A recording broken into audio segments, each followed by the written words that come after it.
Trigger warnings for this episode include the discussion of homophobia, HIV and AIDS, intergenerational romantic relationships, and violence against women and girls.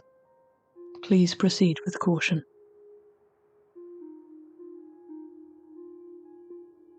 Where do you draw the line between platonic, romantic, and sexual intimacy? How do cultural pressures draw these lines for us? Is your idea of intimacy determined by greater powers, governmental, religious, or even colonial?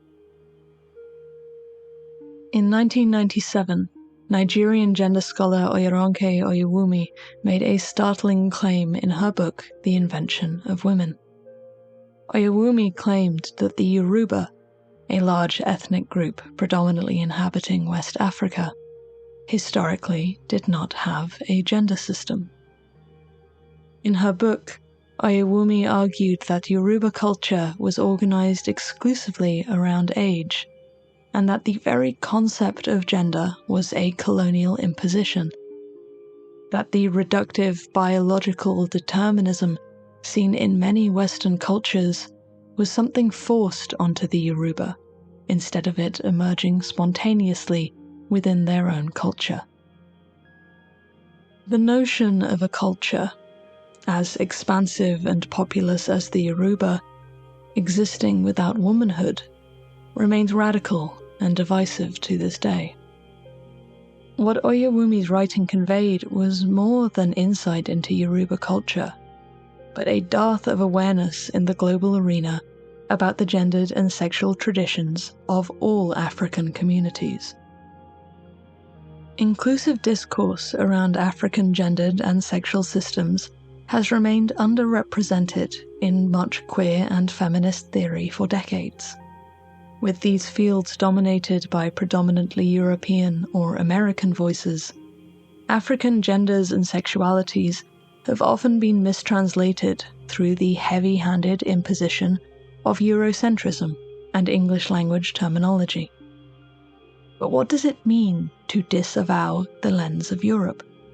To throw out the rulebook on gender and sexuality so entrenched in colonialism and white supremacy?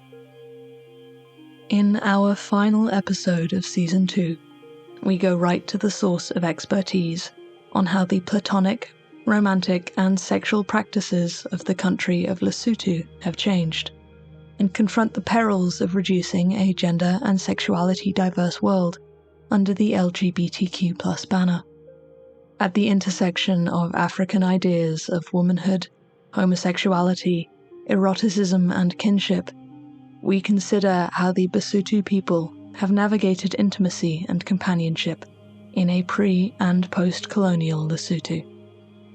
Welcome to episode 25 of /Queer.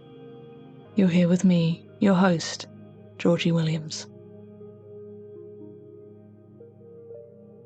Our final episode in this season, and our final destination for this research period, was one that had been earmarked since the beginning of this project in 2019. Lesotho had been intended as the final leg of /Queer's first season, but funding did not take us far enough, and, in a twist of unexpected good fortune, this meant returning to the UK in the first week of March 2020, a mere 2 weeks before the country locked down for COVID. This lack of funding ensured that I was personally not stuck overseas at the height of the pandemic, but Lesotho remained on the roster for this project, and with good reason. Lesotho, if you are unfamiliar, is a landlocked country bordered on all sides by South Africa. The Kingdom of Lesotho, as it is formally known, only gained independence from the United Kingdom in 1966, and was previously a protectorate under the British Empire from 1868, when the country was known as Basutoland. This meant that the country was afforded particular protections by the United Kingdom during this particularly turbulent period of African and European history. It goes without saying that this backdrop of colonization and European control of Lesotho has almost certainly informed how Lesotho has chosen to resist the internalization of European culture, as we will discuss later in this episode.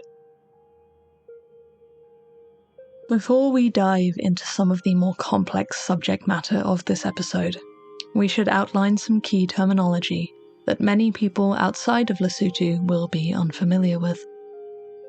Lesotho is the name of the country, but Sesotho is the language spoken and the culture. Basotho, or Sotho, are used to refer to the people of the country Lesotho, but Mosotho is a person in the singular, such as a Mosotho woman. As the intermediary between our interviewee and you, the audience, I will do my utmost to provide contextual cues to convey the meaning of these terms when used. The most important piece of terminology is, of course, already front and center in our episode title, Motsoalle Relationships of Lesotho. Motsoalle is a term I came across early on in my career, whilst looking for examples of sexual diversity in the African continent, and it is a term that I can confirm was reductively translated in that context for an English-speaking audience. The version I was first exposed to, years ago, implied that Motsoalle relationships were akin to Western lesbian relationships in a polyamorous context. That is to say that I was given the impression that Basotho women had historically been able to partner romantically and sexually with other women, whilst also maintaining a romantic and sexual relationship with a male partner. But, as is commonplace in the arena of African gender and sexuality studies, the version of Motsoalle that I had learned about was not truly representative of this term's meaning. The interpretation I was first exposed to was not baseless. Comparisons between Motsoalle and lesbian relationships have been made in many scholarly papers, perhaps most notably in Catherine Kendall's When a Woman Loves a Woman in Lesotho. Kendall's paper implies that lesbian relationships do not emerge in Lesotho due to Basotho women's economic dependence on their male counterparts, but that Motsoalle relationships are the closest equivalent. Naturally, in any context where a culture-specific term is being compared to an English language term, such as lesbian, I wanted to defer to local expertise. We should make it abundantly clear at this stage that Motsoalle is a term with multiple connotations. As is often the case, translating a culture-bound term across cultures and languages can oversimplify its meaning, or erase facets of what this term means. The /queer team has always endeavoured to ensure that complex and nuanced concepts are always painted in broad strokes of grey, instead of in black and white. To do this meant handing over the reins to someone who, professionally and personally, was best situated to thoroughly school us on the subjectivity of the Sesotho language. It's because Sesotho is very, diverse. You can use one word to mean 100 things. In the Sesotho practice, when you have a funeral, in the program that they will be sharing, there will be somebody called Motsoalle of the deceased. And that means a friend of the deceased. But yeah, if you talk about this sexualities and those, now that is when we are talking about where a woman has a relationship with another woman, but not necessarily being lesbian. The voice you are hearing is Dr Mamoeketsi Ntho, an academic from Lesotho with whom we made contact after a long game of chasing leads provided by other scholars and associates. For reasons which will become evident in this episode, conversations around the meanings of the term Motsoalle are taboo in Lesotho, and talking to a complete stranger and outsider on the subject is something that Lesotho gender experts are rightfully hesitant to do. The misappropriation of language and cultural concepts, the exotification of non-Western and specifically African practices, and the exploitative practices of anthropological researchers throughout much of modern history means that representatives of misrepresented communities have undeniable justification for not putting their stories in the hands of outsiders. Undoubtedly, having Dr. Ntho afford this project the benefit of the doubt was nothing short of a privilege, especially given her evident expertise in Lesotho gender and development studies. Our interview with Dr. Ntho was recorded virtually for two reasons. First and foremost, this was recommended by Dr. Ntho because of her busy schedule, but also because I was personally struggling with altitude sickness in Johannesburg, and travelling to Lesotho for an in-person interview would almost certainly make this worse. Johannesburg sits at an elevation of 1,750 metres above sea level, a definite adjustment for someone raised on a coastline. However, the Lesotho border is visible from space.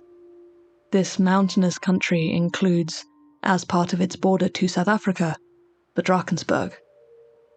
The Drakensberg, which means Dragon's Mountains, reach an elevation of almost 3,500 meters above sea level. For those struggling with the fatigue and malaise of Johannesburg's elevation, Lesotho promises even greater challenges to the body. This is the long-winded way of telling you that being high up made me too sick to drive down with a friend to conduct this interview face-to-face. I hope to make the visit sometime in the near future. I am Mamoeketsi Ntho. Ntho is NTHO. In the academia, they call me Dr. Ntho. I am currently a government employee as a Chief Accounting Officer in the Ministry of Gender, Youth, Sport, Arts and Culture. I've been in this position from 2020.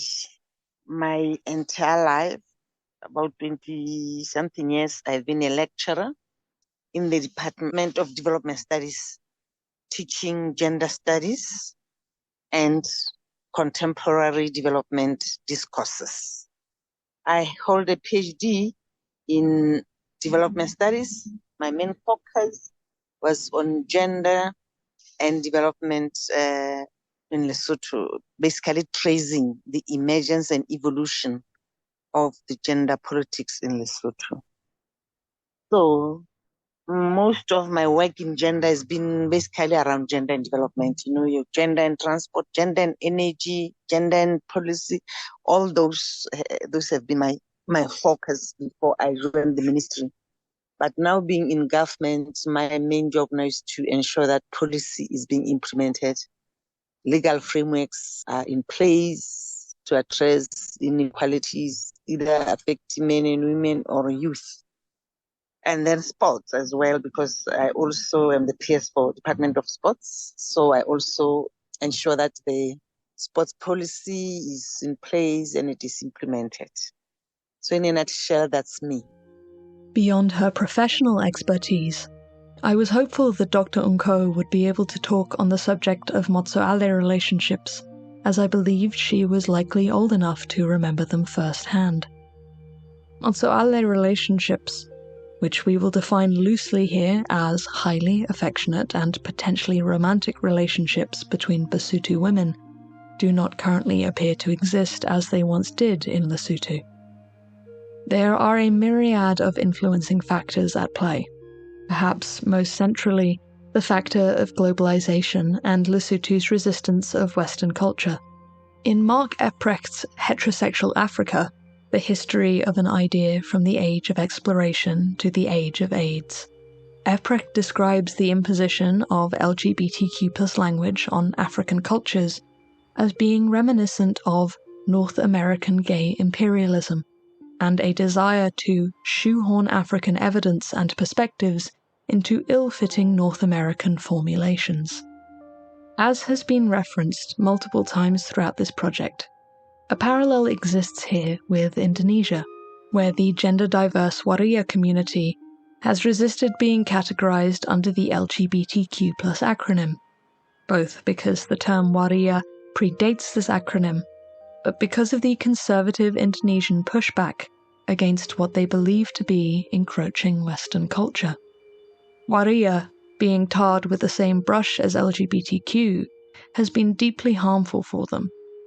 And where resistance to Western imperialism has sprouted in Indonesia, homophobia has sometimes germinated alongside it. In the context of the Waria, a desire to preserve traditional Indonesian practices has led to many protesting against a facet of their culture which is traditional. One could speculate that similar mechanisms underpin the disappearance of Motsoalle practices from Lesotho.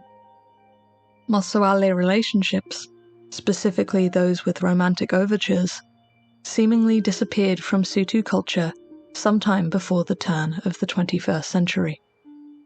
So naturally, I wanted to know what awareness Dr. Ntho had, both professionally and personally, of these relationships. In Sesotho, when we say someone is your Motsoalle, you actually mean that is a friend.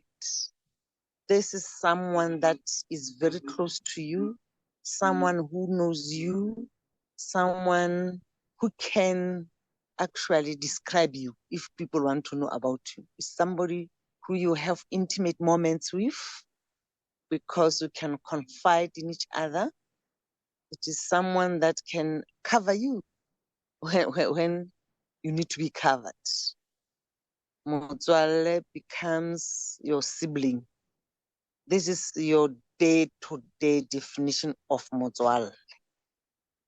But Basotho also may call someone your friend because you have a relationship with, or what, a romantic relationship with, you know.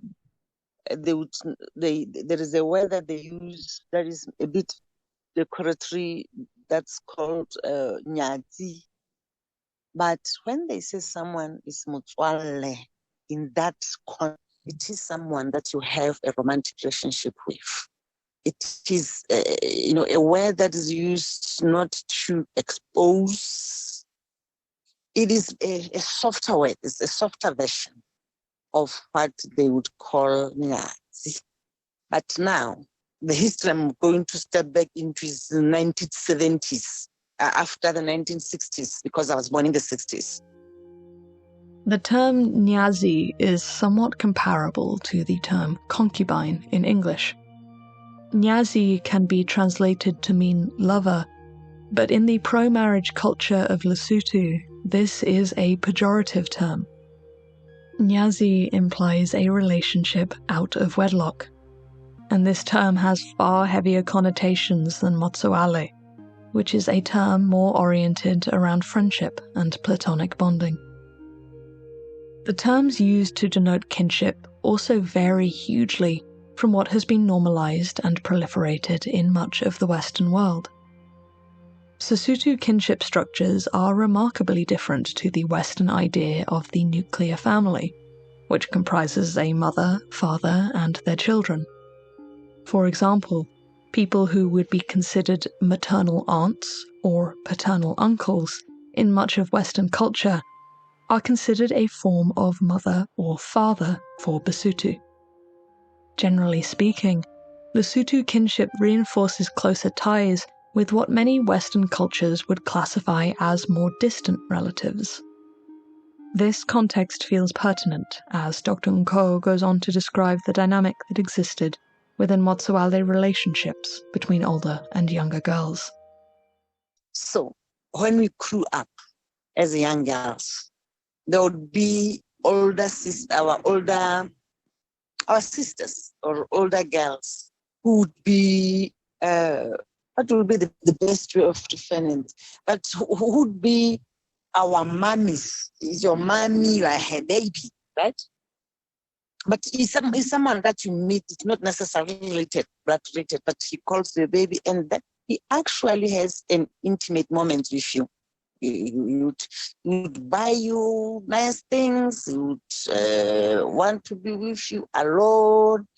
And now, when I look back, I realize, oh, these older girls, actually, they were teaching us even how to handle boyfriends, but we didn't know. They didn't tell us that they were teaching us that. But I can remember vividly that they would have us, and as young girls, they would spoil us. Then you go to boarding school, a girls' boarding. They will be spoiling you, they will be giving you this and that, they will be, well, sometimes they will be actually exploiting you because you'll be washing for them, doing laundry for them. But, I understand that thing's no longer happening now. But for us, when we grew up, especially those who went to a boarding school, they will tell you the same story, that you have this person who calls you a baby and you call them the mommy. Well, as I grew older myself, I also have to have a baby and somebody calls me a mommy. But then you are friends that you also engage into romantic, you become intimate, not necessarily intimate as in, a heterosexual relationship, but it's somebody who will cuddle you, somebody who's going to spoil you, like I say. The dynamic Dr. Ntho describes is significant to the conversation around Motsoalle, but it is not a dynamic which has gone undocumented thus far.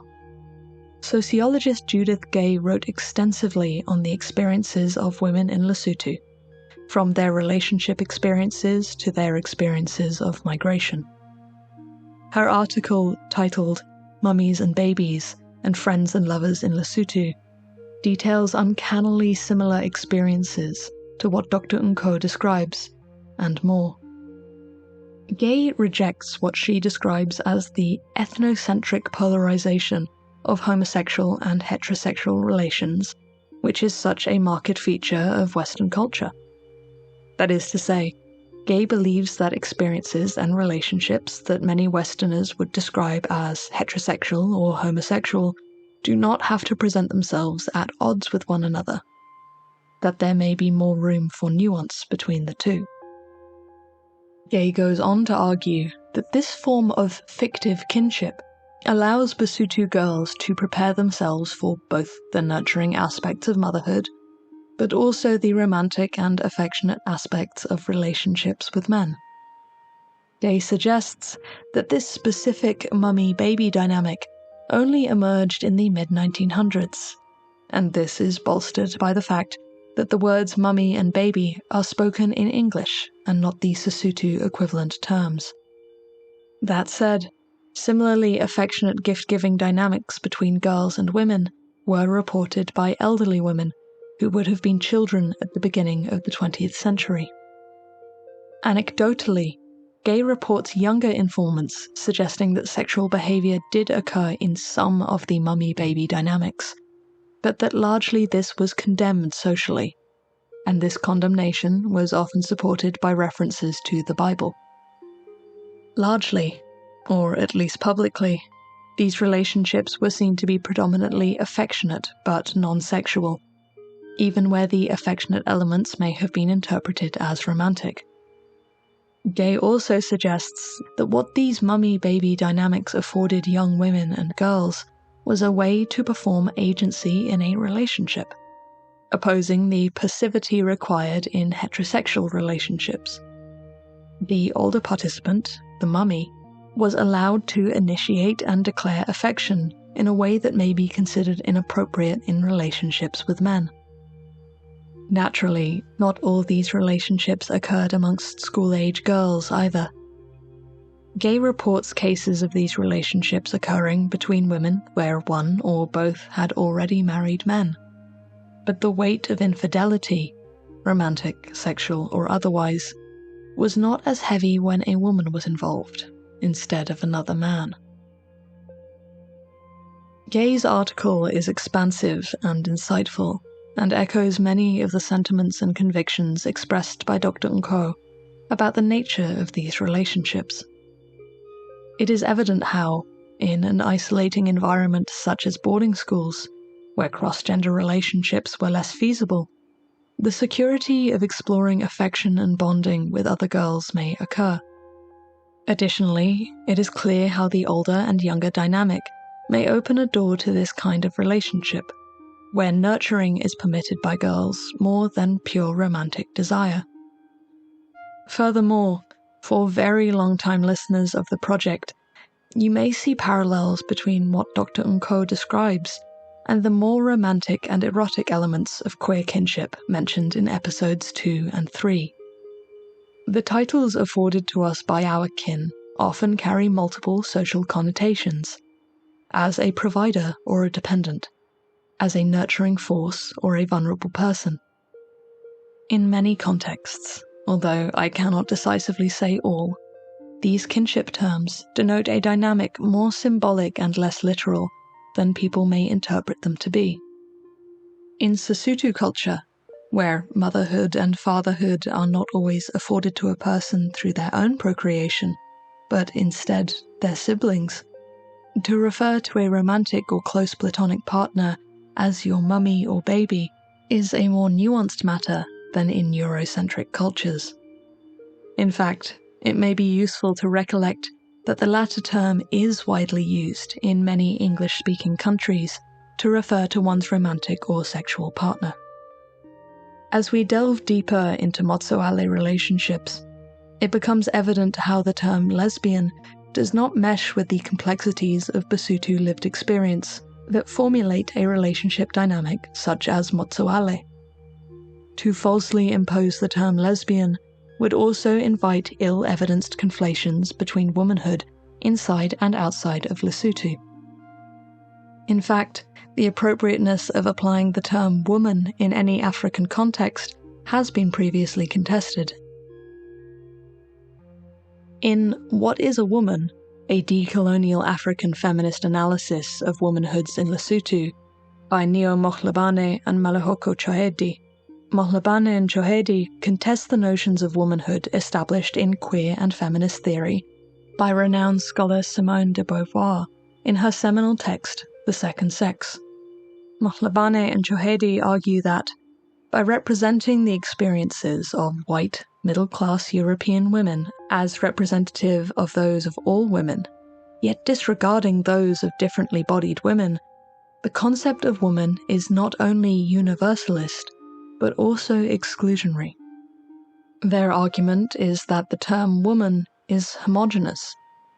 That is to say, women vary in appearance, anatomy, life experience, and cultural values so profoundly that to reduce almost half of the global population to a singular label is misguided, especially when that label is so grounded in European ideals. Mohlabane and Tsohedi's paper also states that, in Lesotho, as in many colonized countries, womanhood is defined, reinforced, and maintained through the institution of marriage. This institution is described in the paper as heteropatriarchal, thus grounded in both heterosexuality and a social system which protects a male-favoring power imbalance. Womanhood, it is suggested, requires both heterosexuality and a willingness to submit and defer power to men. The ideal Mosotho woman, according to this paper, is one whose sexuality is grounded in passivity and ignorance. This ideal is more than a biological certainty. It is a product of cultural traditions, organized religion, and Western influence. Womanhood, in Lesotho and everywhere else, is a culture-bound category. On these grounds, we can begin to understand why the term lesbian is more than a sexuality delineator. It is an identity situated within the political, and, potentially, at odds with the European and colonial idea of womanhood. French philosopher Monique Wittig is perhaps best known for her claims that lesbians are not women, a statement grounded in her conviction that womanhood is a concept entirely, and excuse the pun, married to heteronormativity. Undoubtedly, the understanding of womanhood we have discussed thus far feels deeply contingent on heteronormativity and the influence of men. However, queer theorist and transgender scholar Jacob Hale's response to Wittig provides a far more nuanced perspective. Hale suggests in his article, Are Lesbians Women?, that, although Wittig states that lesbians opt out of the heterosexual economy, this statement does not fully address and unpack the underlying oppressive function of the distinctions between man and woman.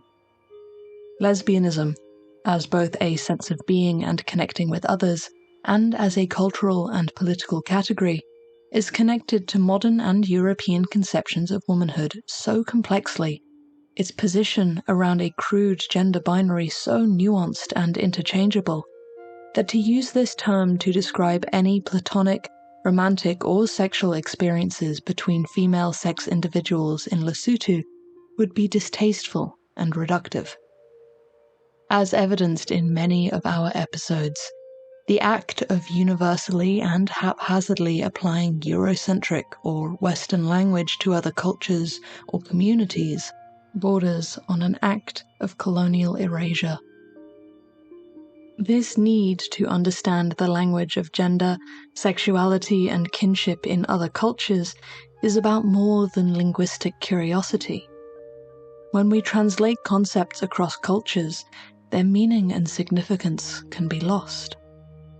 There is undoubtedly more to Motsoalle experiences than can be conveyed in mislabeling them as lesbian experiences. To better understand the romantic, sexual, platonic, and interrelational nuances of Motsoalle experiences, I asked Dr. Ntho to drill down on the meaning of the term, and why it is that a word used to convey friendship in one context may have different connotations in another. So I wanted to ask, based on what you said about these kind of two different uses of the term Motsoalle, do you think that the reason why a term that's used to describe a close friend is also used for these more intimate relationships as a euphemism, or do you think it's more because of the significance of the emotional bond, or is it maybe some other reason? That is difficult to distinguish. I'm trying, because this has taken me back into my young self, you know. So I'm trying to understand it myself now, that exactly why would that be called sexual and this also was called sexual. But I can assure you that there are some similarities in a way, in that this person that calls you your mommy or my baby, she's someone who protects you. She's someone who actually loves you. In the same manner, that friend, that close friend, it is someone who really loves you. It might be different type of love, but it's someone who loves you, who can actually take a bullet on your behalf. Similar with this person. That is, although now the difference maybe it is that this one, the romantic mommy baby phenomenon, maybe it is someone that relationship can even end. But a close friend, you're not expecting that it can end. Well, it can, but that's not what you're expecting. And I cannot even recall that this mommy baby thing. The mommy would even introduce you to her boyfriend and tell you that this is your daddy. Yes, she expects him to respect you. Well, that is fascinating. Yeah, And such an unusual dynamic as well. it is. And Basotho don't talk about it. That does actually, it leads on to one of my other questions I wanted to ask, which is, from what I've found from the research, there's been a real decline in these particular relationships amongst women. Is there anything that you think accounts for that decline in visibility? Do you see relationships like this at all today in Lesotho? This intimate one, I don't know. But I've heard that my children, for instance, they don't know about it. And I've asked a number of young girls if they know about this. They'll tell me, no.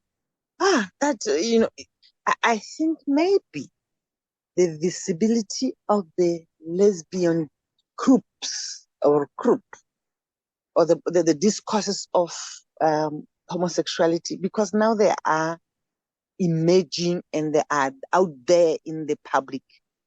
Probably that might have affected that one, which was, for lack of better words, it was more, it was more of someone helping you to grow into a woman than this one, which is, I don't want to define lesbian. I don't know. I'm not one, so I might get it wrong. But I think I want to believe now that at those times, during our time, nobody could talk about homosexuality. It was a taboo. So I think maybe the change in the landscapes on the gender or sexualities, and with the surfacing now of lesbians, gays, transgenders, all those, maybe it is the one that has affected the practice or even talking about it. Because I can imagine if those days we would call ourselves lesbians, our parents would beat us to pulp. So that was what was there. So today we have this young men, young women, young individuals who are brave to say, I'm in love with a girl. Ours was not necessarily in love, but it had all those dynamics. Like you've been aware that this person who called the money has a boyfriend. With her saying that this young girl that I call my baby, she has a boyfriend and it is acceptable. So I can't say it was bisexual because there was no sex there. Bisexual is another Anglo-centric label which feels difficult and inappropriate to impose on this behaviour. Bisexuality encompasses sexual attraction to two or more genders, but does not necessarily encompass romantic attraction. Dr. Ntho astutely notes in her example that sex was absent from this relationship. Platonic and romantic elements took precedent. When we talk about sexual orientations, we talk about more than sexual desires and experiences. We also talk about our desires for bonding, for companionship, for support and intimacy in its many forms. Biromanticism exists, and we describe it as a romantic attraction to two or more genders. But this never has to involve sexual desire or sexual behavior. Although it would be misplaced for me to insinuate biromantic behavior was part of Motsoalle relationships, it is a Western analogue that may help us to disentangle what sexual desire and romantic desire look like. I want to ask if the younger generation aren't aware of it, do you think it is something that could become prevalent again in the culture, in Lesotho, or do you think this is relegated to history now? No, I'm sure it is relegated to history. I'm sure it is. Because, you could hear this and people would be surprised if another girl showed interest, intimacy to them. They would reject it if they think they are heterosexual. So I think, like I'm saying, I think it ended with the boarding school culture. Of course, even in the villages, it happened. But it died. And, now that you're asking this, I'm like, okay, why didn't we realize when it ended? What were the signs that it was ending? And why? Why did it end? I'm now beginning to ask myself as you are asking me these questions because it never occurred to me. I just remember that one. Is it Dr. Malasha? I just remember one article or a book. Yes, it's a book. that was written by one scholar at the University of Devon about that type of relationship that she had with her helper, her domestic helper. She wrote about it. I just can't remember the name of the book, but she wrote about that relationship. And I know when it was presented when I was still at university, most of the old folks like myself, we reminiscent about it to say, oh, okay, they had this relation we used to have, but it was not about being lesbian. It was not. Yes, I'm beginning to ask myself, why didn't you have interest in writing about this? Why? As a nation, we are very secretive when it comes to love matters. We are very protective of that information. That's why even our parents do not talk with us about our boyfriends. It is not a sort of common thing to talk about love matters. It may have changed because of social media, but if you go into a typical Mosotho woman and her children, it is not very easy to be talking about those. So I don't know what made it decline, but I can only assume that I think the emergence and the evolution emergence of the phenomenon of homosexuality in the public space, in the public domain, maybe erased that practice.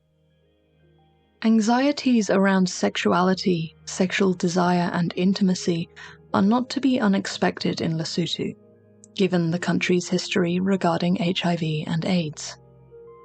In 2000, 14 years after the initial detection of HIV in the country, HIV and AIDS were declared a national disaster by Lesotho's monarchy. According to the World Health Organization, Lesotho is the third highest HIV-infected country in the world, with an adult prevalence rate of 23.2%. This means almost 1 in 4 adult Basotho live with this disease. The Lesotho Ministry of Health and Social Welfare also reports that rates are significantly higher amongst sex workers and factory workers, some of the most vulnerable and financially disadvantaged members of society in Lesotho.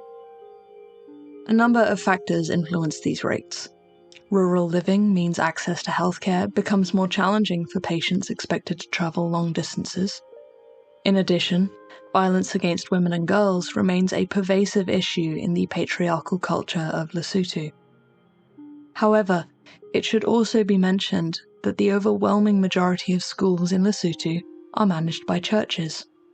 Lesotho is, according to the US Department of State, 90% Christian. Sexual shame has been propagated throughout mainstream education in Lesotho through the domination of schooling by Christian organizations. Gender and education scholar Matabo Kao writes the following about the influence of Christian missionaries in Lesotho in Journeying into the Past, Lesotho Sexuality Education Curriculum History. The missionaries portrayed sex as an evil act if it was not done for procreation, and thus their teachings on sex were about the ills of sex and how dangerous it was to one's well-being. The church privileged its moralistic and warning teachings regarding sexuality over other sexuality discourses.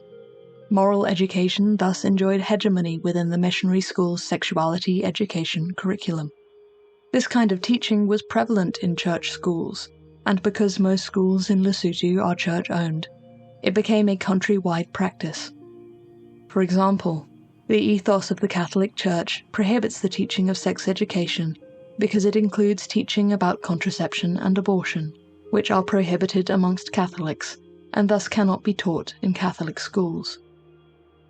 The original, pre-Christian perspectives held by Basotho around sexuality are hard to determine, due to a lack of written records and the tradition of Sesotho oral history. But it would be foolish to ignore how Christian influence on sexual openness and awareness has been profoundly harmful here. The roots of sexual anxieties in Lesotho may be numerous and deep in the foundations of this country, but it is undeniable that Western influence, in the form of French missionaries, plays a key part in the negative perceptions of sex amongst modern-day Basotho. As I spoke with Dr. Ntho on this subject, I became aware of a parallel emerging between Lesotho and another non-Western country. In disavowing direct comparisons between Motsoalle relationships and lesbians, we may more easily draw parallels between Motsoalle and the Japanese concept of girls' love, which we discussed with Professor Yuka Kano back in episode 4 of this project. Professor Kano explained that in Japanese culture, girls' love is a genre of media that permits and presents a form of romantic affection between adolescent girls, which is never overtly sexual.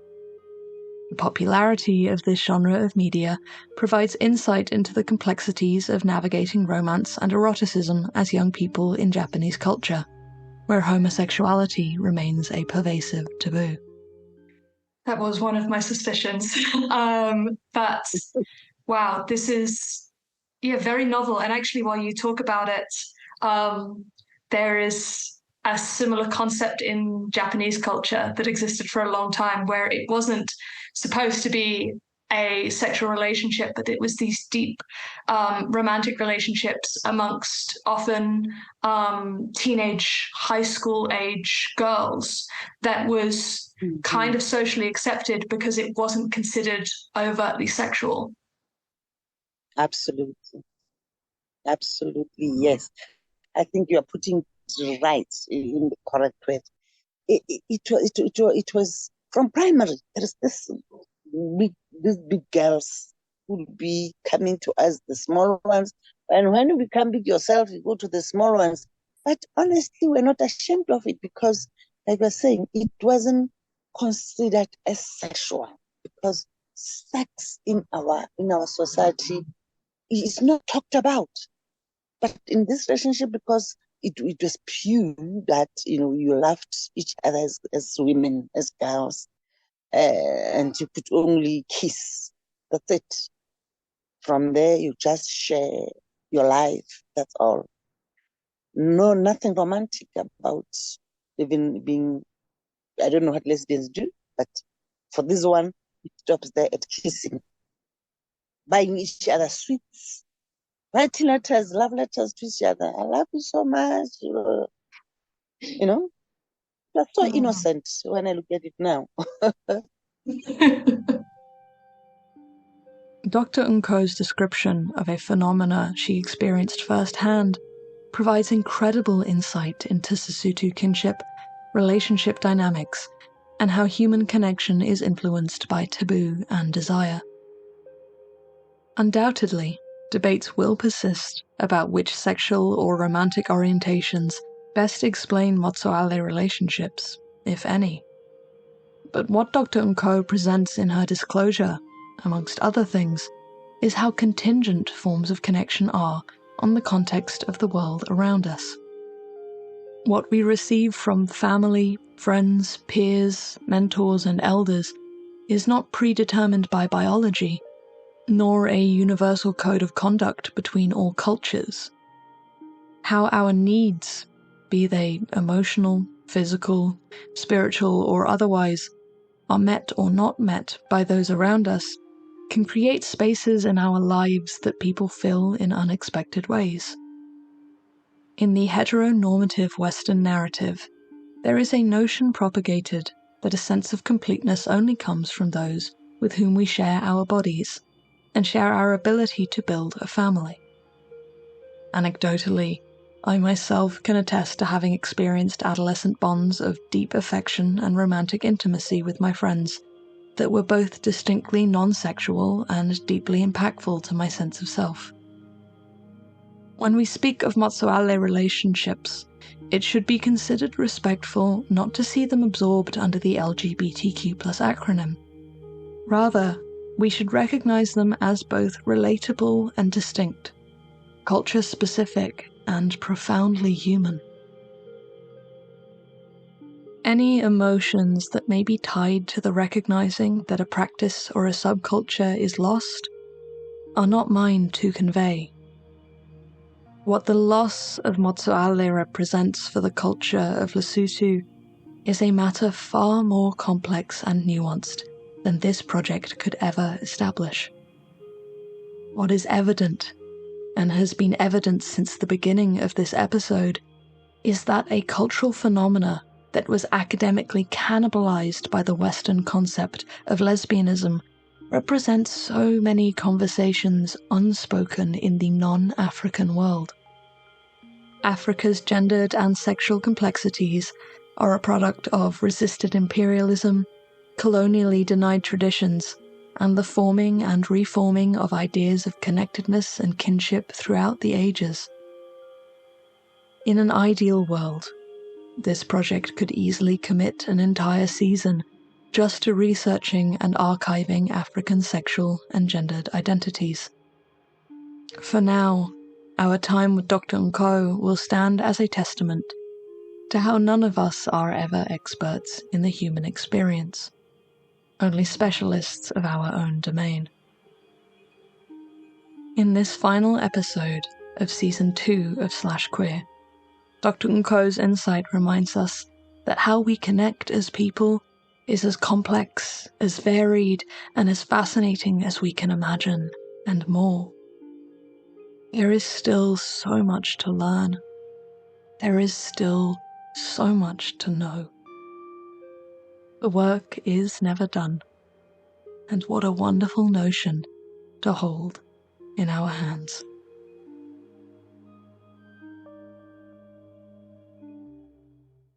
This episode of the /Queer podcast was edited by Sam Clay, transcribed by Bronya Smith, scripted, produced, and hosted, as always, by me, Georgie Williams. A very special thanks to Dr. Mamoeketsi Ntho for her incredible interview, and to Masemote Grace Malale at the National University of Lesotho for her research assistance in this episode. Many thanks also to our Patreon subscribers. Even when our seasons end, the project continues. We have overheads for running our website and RSS feeds to cover, editing software subscriptions to pay for, and money to raise for our next season. During these quiet periods, your support means the most to us. If you want to drop us just a few pennies to keep us afloat, you can find our Patreon at patreon.com//queer. That's SLASH queer. You can also find our merchandise on Threadless, sporting our gorgeous new, kind, queer, radical designs. And we are still accepting donations via Ko-fi. The links to all of the above are in the description for this episode. I want to take a moment to say thank you. 2019 was the most challenging year of my life, and it was also the year I started this project with zero expectations for it becoming anything. 5 years on, this project has been listened to and read and shared through the overwhelming majority of this planet's countries, has archived around 16 hours of global gender and sexuality history, and, quite selfishly, has allowed me as a specialist to learn from some of the most fascinating, generous, candid, and compassionate people I have ever met. It has been a joy and an honor to learn alongside you, our listeners. My hopes and dreams very much center around a third season of this project. Myself and the team have discussed field research in South America, Southeast Asia, and even boat hopping as unpaid deckhands through the Pacific Islands. So if you are in a position to assist with any size of donation, know that it means more to me than I can express. This project is my life. It is my pride and joy. I hope I can bring it to you once more in the not-so-distant future. This episode was recorded virtually between Lesotho and South Africa. Music in this episode was composed by our resident audio king, Sam Clay. If you enjoyed this episode or have any feedback, please get in touch on Instagram or X at @/queer, or email us at info@/queer.com. For the last time this season, and until we reunite, stay kind, stay radical, and stay queer.